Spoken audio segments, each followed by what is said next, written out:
Well, I like the financial element. So if I can come in and out, I don't think I can spend another like that many hours. Yeah, I hear that. Yeah, that's. I But- think So- so.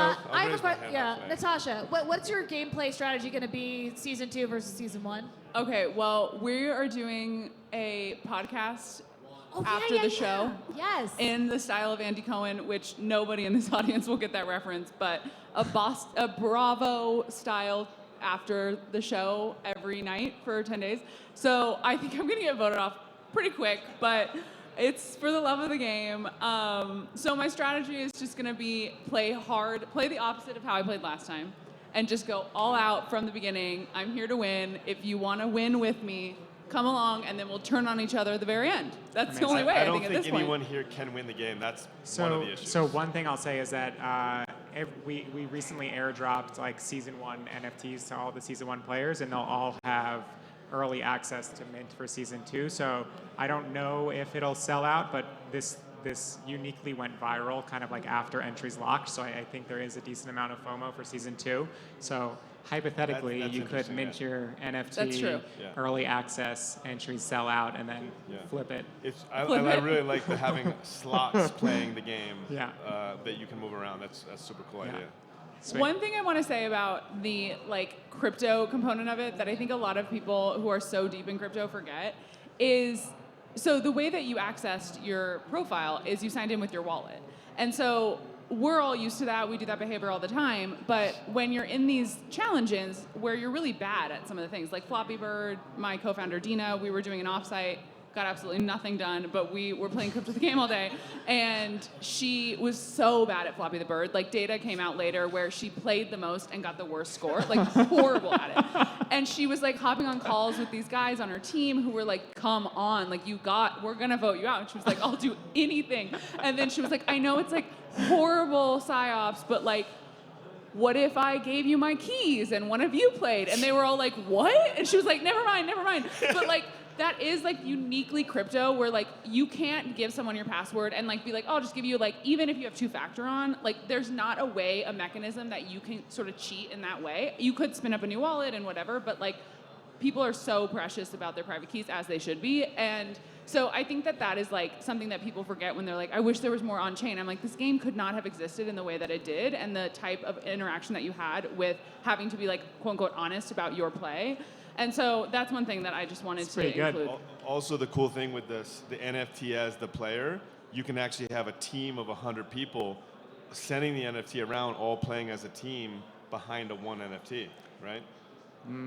I guess, yeah.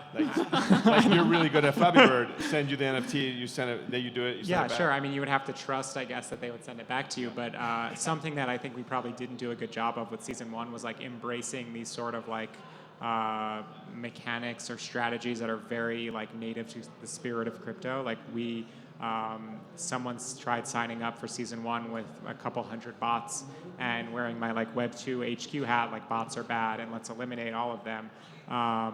But we got a decent amount of pushback there that like, oh no, bots versus humans like could be really fun and like can only happen in crypto. So like, let's bring it on for season 2. Well, I have a question also about like scaling the audience, and like you made this point early on that like you didn't want to have too many barriers to entry, so you know, like made it pretty accessible for people who don't necessarily feel comfortable in the Web3 space yet. What's the goal here? To get as many people onboarded as possible? Just like have a really eclectic, wide group? Not necessarily. I think you know, we probably could like cash out, open the floodgates, uncap season 2, but I think that would be a really bad player experience to have tens of thousands of people playing and thousands of people on your tribe, and you're just randomly picking people. So we're definitely going to cap it. You know, not the exact amount for season 1, but like definitely not going to open it up to everyone. I think the way that this scales is similar to like a FanDuel or a DraftKings model, where like people and communities have the ability to like spin up their own versions of the game. You can do a whale-only game with a very high buy-in. You could do a free-to-play game that's fully funded and sponsored by a brand. There's different games happening all the time. Yeah. But for now, it's just these kind of like seasonal spectacle seasons with like a capped number of players. Logos, what are your thoughts on season 2? I mean, I'm all here for it. I know the first thing I'm doing season 2, if I make it to the finale again, I'm calling Natasha to have better marketing help for myself. That's my first. I'm in.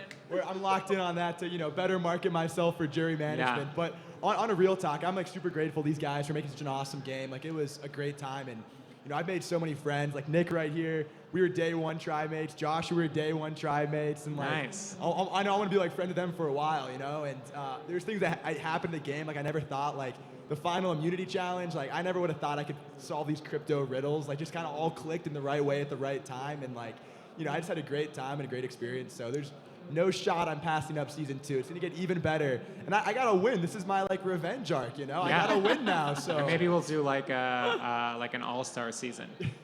that would be great. That would be great. I do have a question. Is there going to be a referral immunity component? For sure. Okay, great. Yeah.